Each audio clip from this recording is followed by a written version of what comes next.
Recently, I listened to a podcast given in 2017 by Steve Ellis, the founder of the restaurant chain Chipotle.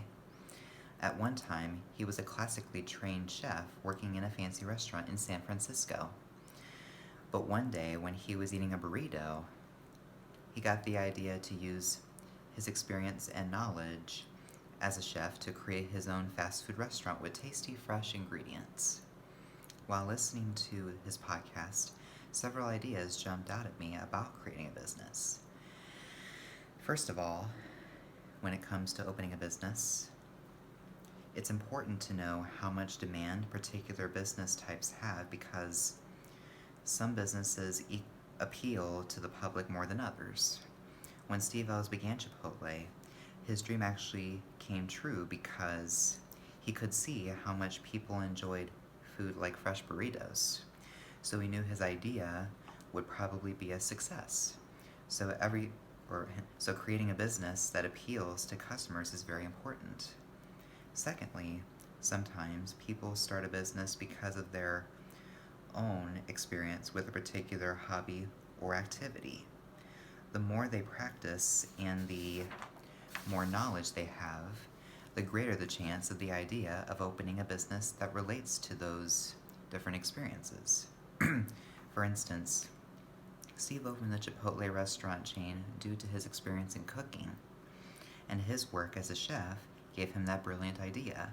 He was able to use his skills and interests to create a successful restaurant business. Thirdly, I believe Chipotle became so successful because of its business design.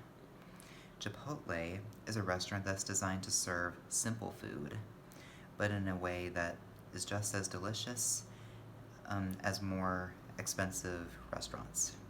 Steve Ellis accomplished this by using fresh ingredients as well as the genuine flavors that are used in Latin cooking.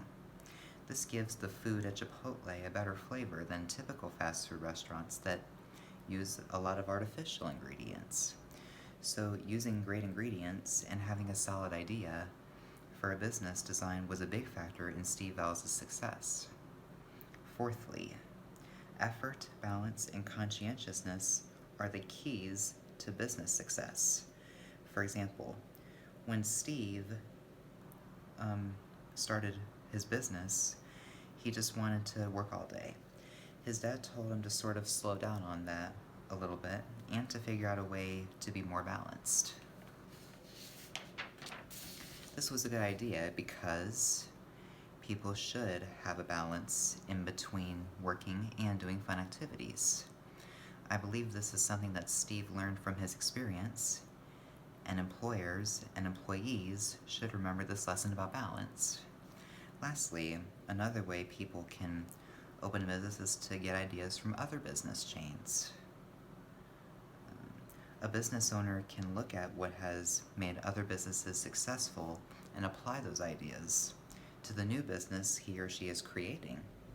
By putting these ideas into practice, he or she will have a greater chance to become a successful business owner. To conclude, the podcast from Steve Ellis made many ideas about creating a business stand out to me. Steve Ellis knew what type of business would appeal to customers. He researched ideas from other business chains, and he was able to use his experience as a chef to make his idea for Chipotle a reality. His business design and use of simple but fresh and tasty ingredients caused people to really enjoy his restaurant. Along the way, he learned how to create a successful business while keeping a balanced lifestyle. These are the reasons I believe Steve has become one of the top business founders in the working world.